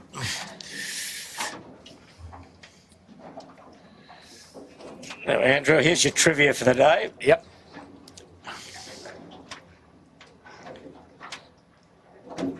Where actually is Woody right at this moment? Woody winning, not with us today. As I said, he was attending a wedding interstate. So where is he right at this moment, Andrew? Sydney Airport. Jeez, as usual, 100% wrong. Well, while his wife is imbibing in a winery in the Barossa Valley, Right. he's in the car watching the live stream. There you go. You should have known that, Bucko. No. G'day, John. Work on your research, Bucko.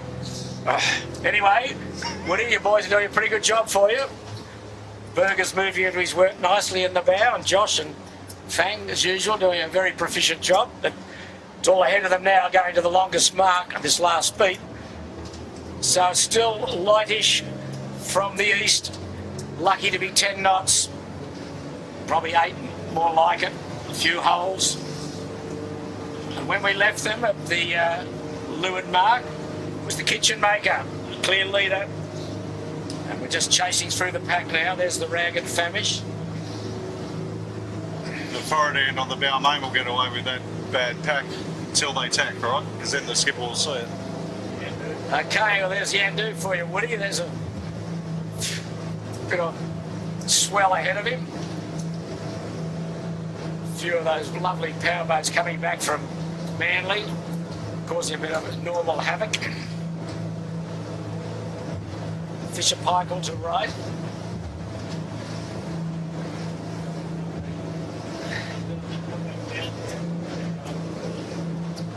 So we go up to Rose Bay the last time, and then to the finish. So still a lot to play for here. There's Yandu. They went into the left again. It's just looking for that pressure. It's not quite in the true breeze round Bradley's yet. He's closed the gap, Pete. A little.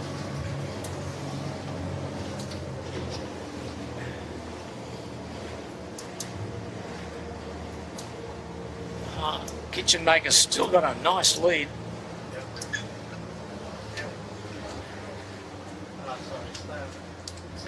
And if anything, the breeze looks lighter ahead, doesn't it? Yep.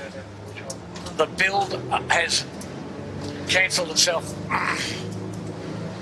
So the Yandu, the problem they've got to go to the most distant mark. The other guys, both on them, sorry, Fisher and Pike on the shortest mark, and the Kitchen Maker also the shortest mark. Yeah. So huge advantage now. probably Yandu working for third here. He's probably got enough in it to get third at this stage. How's that look?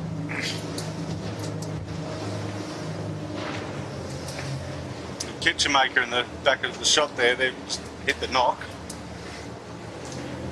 He's got better pressure out there too, and just Yandu just struggling for pressure. Anyway, there's the Kitchen Maker. Yeah, in general, a little more pressure on the right edge now from where Yandu is. And Yandu just getting it now off camera. Kitchen Maker a big header there. Boy, he's way down. And Yandu way up. yeah, I mean, and then Pete, it's if Yandu was rolling the dice, they could take some risk and go back to Bradley's head again. Oh, no, Andrew, come on. Well, I told you what the high percentage play was, and I'm just talking about the low percentage play, Pete. Wow, that would be low. Well, you don't know. Look how there's 20 degrees difference. Yeah. You know. And it's, you know, it's how the flow's attached at Shark Island, more or less, that determines what the right answer is. Oh, he's got a man in now. Fang just standing in the boat, having a look around. Or is that? I think that's Berger. I think Berger, he's is it? given up. He's Berger's tired, is he? The old fella. the old fella. No, he enjoyed immensely. Yeah, I'm sure he enjoyed being out here an hour before the start Yeah, too. that's Well, Berger. Get me off. Get me off. That's just that 49er training that Josh and Fang have both had. And Exactly. Well, at the moment, Yandu has got nothing special out to windward. It's Kitchen Maker in pressure in Double Bay. There he is. But still, Yandu's close enough, if good enough, but he's got to go to that longest mark, which will be a real killer. Fisher Pike still third.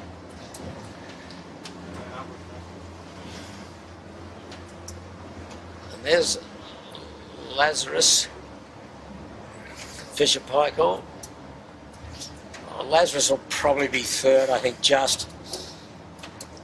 All going into Double Bay now on heading breeze. heading and softening, Pete. Yeah. Little puffy now for Yandu. When you tack is the crucial one. There's the Kitchen Maker.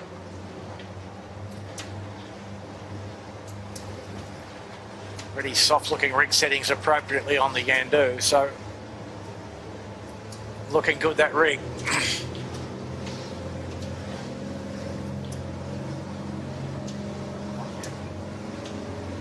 There he is, Yandu. That's what we're talking about. An easy to line new breeze there, Pete. Yes, he is. Not that Kitchen Maker's lacking, but he's high left with some pressure. Or at least middle left. Kitchen Maker's not far off attack, and Lazarus is really throwing the gauntlet down here. He's got himself right back into it. Lazarus, there he is. He's probably in front of the Kitchen Maker. Good pressure. And big sails, Peter. Big sails. Kitchen He Maker went hard in the right there, Lazarus. Yep. Kitchen Maker quite a lot smaller in the area. So that's Lazarus, Kitchen Maker, and Fisher Pike. They'll all cross Yandu. Out in the middle, that's Yandu coming in with the white sails. These three boats will be across. Certainly Kitchen Maker and Lazarus will be big time. So just go up to Rose Bay and then the run to the finish at Double Bay, Clark Island area.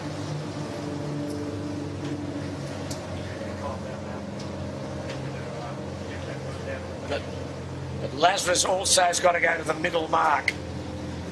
So Kitchen Maker to the shortest mark. Yeah, Lazarus needs a minute lead to make up every bit of that. Yeah, every bit of a minute, exactly.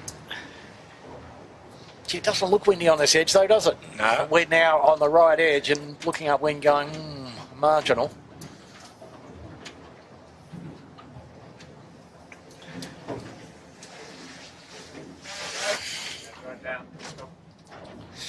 So you'd have to be giving the chocolates to the Kitchen Maker at this stage, wouldn't you, Pete? You would. Certainly an advantage.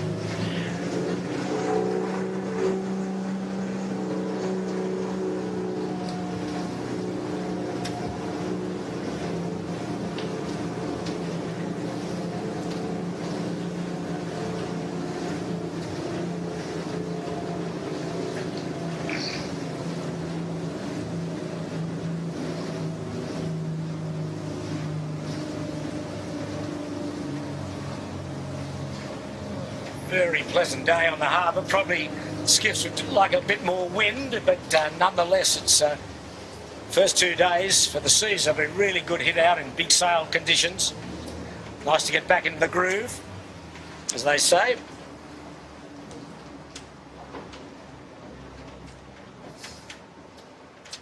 Well, just keep your eye on those planes.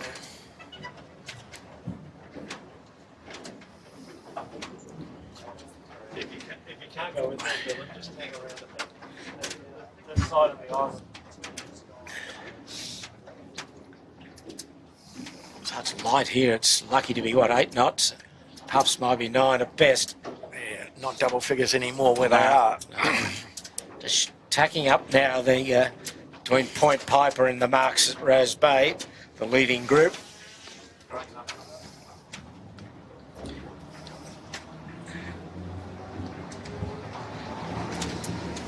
Lazarus leads from, that's the Kitchen Maker second.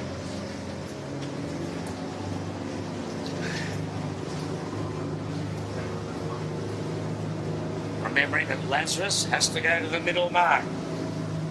So he hasn't got enough up his sleeve yet to negate that back on the Kitchen Maker.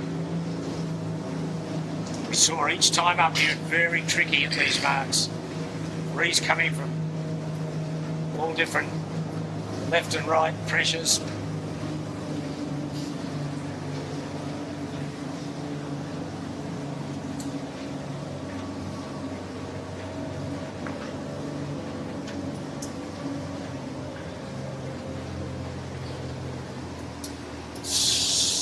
So Yandu tacking to go to the right.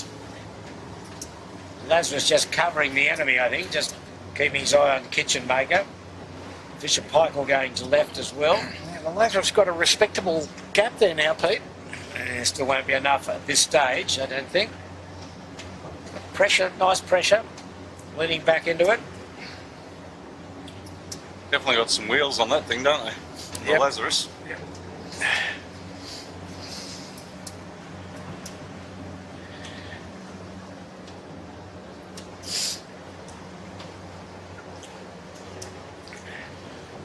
Tom Kunich, the skipper. He's very impressive performance today, as has the Kitchen Maker. Starting to get light here. A few nervous moments as they tack. Just looking for that left-hander. Oh, down pressure tack. Lazarus still getting the light air under the side of Shark Island. He's tacked in a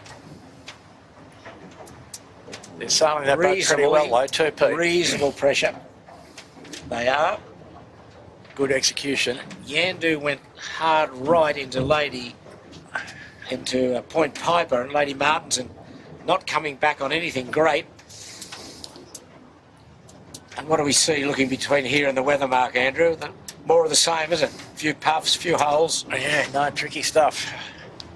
Perhaps favouring the right edge again. A little bit more wind coming off the golf course at Rose Bay.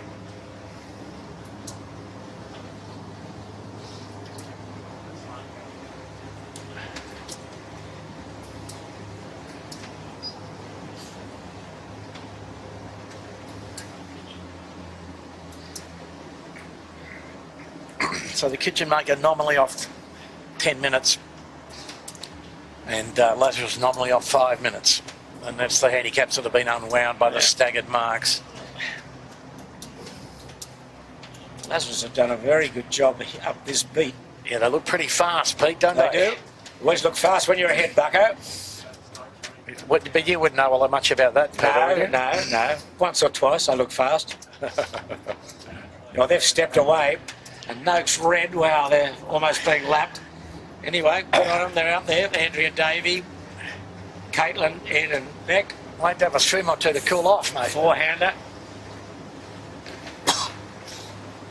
You know, Lazarus seems to have grown in confidence. Yes, they have. Maybe, just maybe, as the race goes on here. They've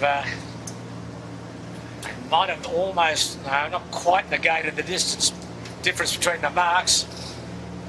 Boy, they've sailed the way they have in the last 200 or 300 metres. They could well be Definitely doable. close to the lead. Yandu now just taking the stern of the kitchen maker. Yeah, the kitchen maker looks pretty slow, Pete. Not really sure why, but the Good news for Lazarus is she's coming into more pressure and looks steady. Yep. Well, a lot more. 2 or 3 knots more than they've had. Starboard all the way up to the weather mark. Starboard tack lane line, what a beauty. They're nearly going to have this, I think, Lazarus. Certainly close. They will. I think they... Yeah. It's going to be neck and neck with the kitchen maker. Well, Toy, you know, the boys would be happy with that they think that they don't need 5 minutes for handicap, and so that'll shorten them up for next week. Okay, Lazarus not far off attack at the mark. You'll see the mark in a moment. 3, 2, 1 and a bit. There it is.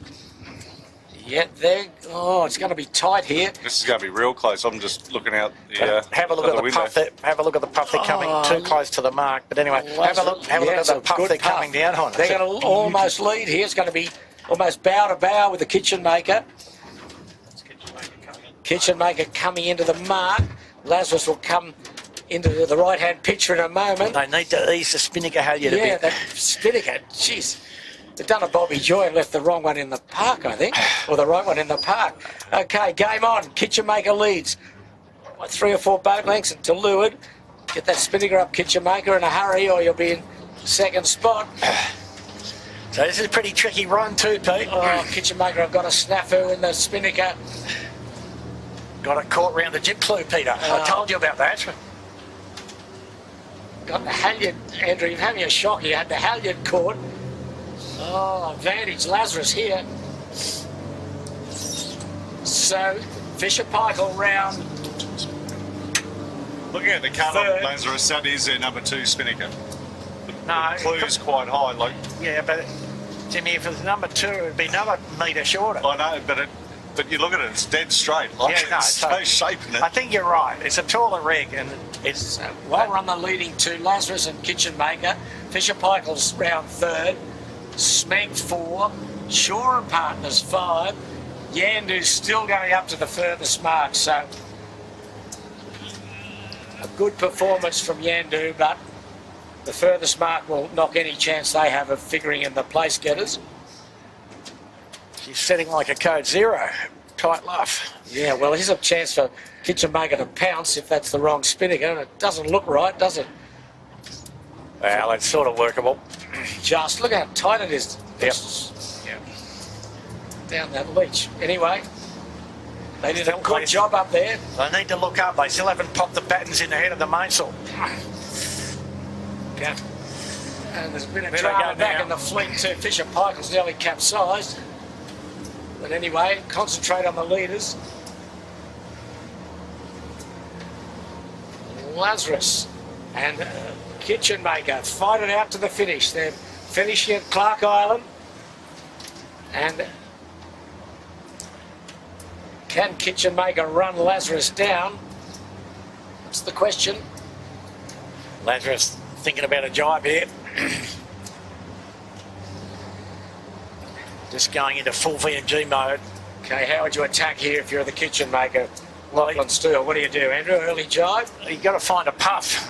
Have to jibe Jibe into. on the face off. There he Little one goes. coming. There he goes. He's going to jibe first.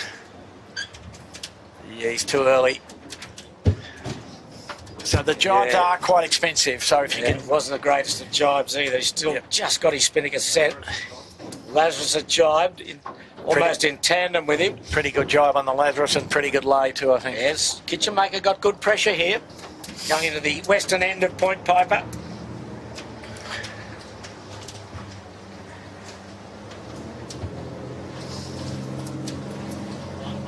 A race in two. Got the guy here, Jimmy. Yeah. A race in two to the finish. That's Jimmy.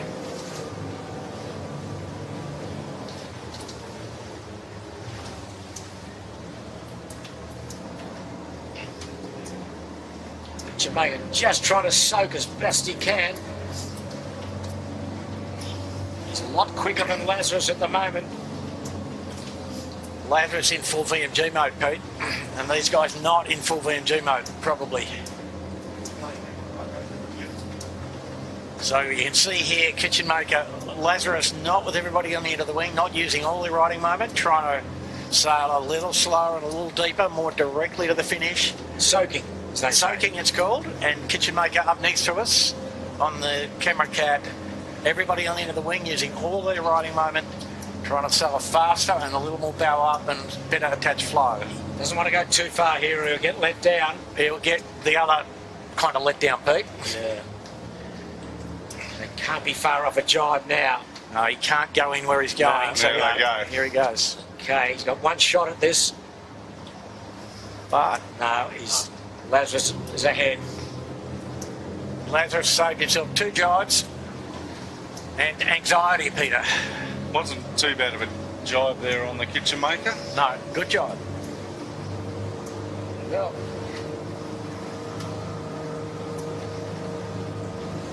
very good effort from Lazarus. He went to the shortest mark the first time and then the middle mark the next 2 times.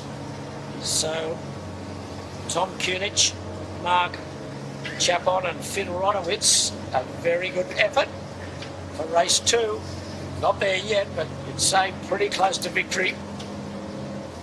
And he's got a little jibe himself, indeed. So they're judging for the jibing on. Not too bad, though. Just got to go. Oh, he's still early. So looks like Lazarus jibe now and in. Can I have one more? Cannot lay from there, I don't think. And will win the Alf Beechel Memorial Trophy, one of the great names in 18-foot skiff sailing. So Alf, the club secretary back in the day, fabulous reporter and organiser of 18-footer racing. Well, the lads are going to fudge their way down here with a bit of Square running. No, another job. Okay, fair enough. Okay, Lazarus there. Now, and with a delta of less than 10 seconds, here comes the Kitchen Maker. Lachlan Steele, second. Good effort. The good thing about this instrumentation too is, you know, when you come into the finish, you haven't been over the line. Sometimes you're hard in your mouth sometimes when you you're finish. waiting to get back in there for the Or results. waiting for the hooter, you don't get the hooter. Yeah. Nothing worse. Okay, Smeg, he's wrestled out of the pack. Nathan McNamara, Jed Cruikshank and Jack Taylor for a good solid third. Hung in all day. Fisher Paykel got lost down there, had a couple of ugly jibes. He's dropped way back. And who will get fourth? Will it be the Royal Oak, Smeg or Fisher Paykel? Royal Oak, I think. Sean Partner's done all right too down there. Shore and Partner's done very well again. Emma Rankin in the top half dozen. So there's the Royal Oak, today's race sponsor. Fourth, Fisher Paykel. Oh, Royal Oak. Hang on, Shore and Partner's going to the wrong end. Fisher Paykel's going to nab him here. Royal Oak 4, Fisher Paykel 5th, Shore 6th. Good approach there by Jordan Gertis to get his cross Shore and Partners 6th. Burrowang 7th, Simon Nern, the hard-working Commodore of the club, comes in 7th spot. And then the next one will be Yandu. So, Josh Poremski standing in for Woody. Very good effort. He'll be pretty pleased with that. Yandu after their second last week.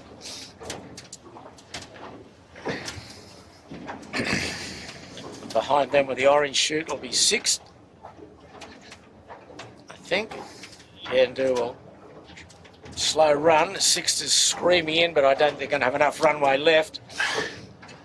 The Yandu's making a pretty good hole in the wind. Yeah.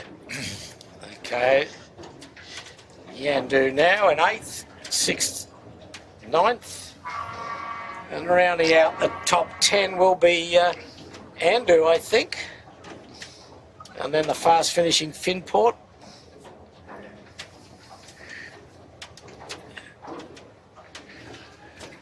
I didn't see Rag and Famish that last time. Did he go home, Jimmy, I wonder? I didn't see him out here to finish. Did he? Oh, no, he's still in. No, there just he comes, coming around the point. Piper. I was going to say there's support boats sitting right behind us. I can't imagine them sitting out here without them.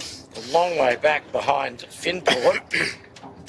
So 10 is Andu, steered by Mika Lane today. Finport's actually had a pretty good day. He has. It's a very good effort. In all reality.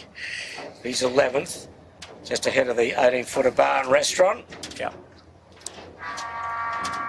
So Finport 11, 12, 18-footer. Then Balmain 13th.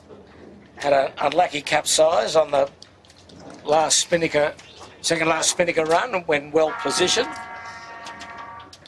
So, Pete, just a little bit of estimating here, but we'd say that Finport has got fastest time if you subtracted the handicap or added them back, which way you want to look at it. And probably Yandu and Lazarus almost the same elapsed time around the course if it was not handicapped. So fastest to Finport and probably very close between Yandu and Lazarus in actual reality. So that's after we've adjusted, taken the handicaps away. All right, well, I'll believe you. Can't work it out, but I'll believe you. Well, Andrew, we're a week away from the race 3. Give us an overview of the weather for 7 days' time. Oh, I just need another 48 hours for that one, Peter. You didn't last week. Put the queue in the rack. Put the queue in the rack. Well, Yeah, it's a good idea. If you're going to bag me... No, I'm not bagging. I just make a comment. You know, the models get fairly accurate with 4 days to go. 7 is a bit of a stretch. Yes, I could have told you that last Sunday. Could you? Yes. Oh, you tell me that in 1980, Peter. Anyway, well, we hope you've enjoyed it. We've certainly enjoyed bringing it to you. Lovely conditions out on the harbour once again for race 2 for the Alf Beechall Memorial Trophy on a day brought to you by the Royal Oak Four Pines.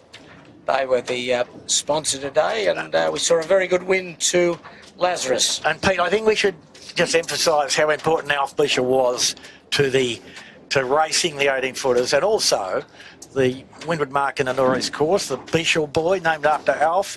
Before Alf organised that, there wasn't any permanent marks on Sydney Harbour, and that they used to use the Sound Pigs Reef as the rounding mark with certain, shall we say, events occurring occasionally, people getting too close to the reef. So Alf was a terrific supporter, long time, scholar and organiser of the class, and may we keep the name on that Beechall Boy for another couple of centuries.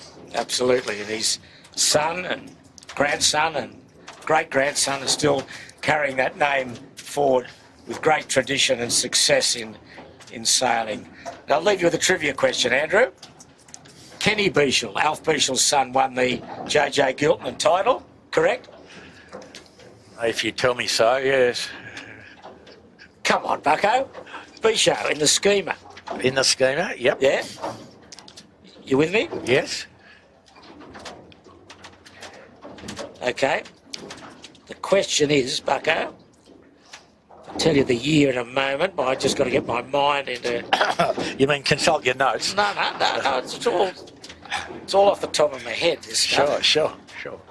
1963. Yeah, it started with a 6. Okay, 63, right? Yeah. Bisho had an altercation with a boat in Auckland Harbour. He swam across and had a bit of a pugilistic affair with the skipper of the boat. Did you hear that? Do you know about that story? Yes, of course. Okay. The runner-up in that regatta was the Fox, a boat called the Fox. Yes. Who skippered the Fox? Hugh Trahant. You sure? No. Okay, I'll leave you with it. Okay, well, I think that's all from Sydney Harbour. But you are right for once, Andrew. You are right. Okay, a day belonged to Lazarus. A terrific sailing performance from those boys. The Kitchen Maker, very strong effort from Lachlan Steele. And, of course, the Kitchen Maker steered... Lazarus was steered by Tom Cunich. Smeg was third, Royal Oak 4, Fisher Paykel 5th, Shaw and Partners 6th, Burrowang 7th, Yandu 8th, 6th was 9th, and Andu was 10th. As we're just watching Rag and Famish go across in 14th spot. So on behalf of all the Sail Media production team, the drone boys, the technical boys behind the scenes, hope you've enjoyed it. We've enjoyed bringing it to you. We look forward to your company next week on Sydney Harbour. On behalf of everyone, it's Peter Shipway. A very good afternoon to you all.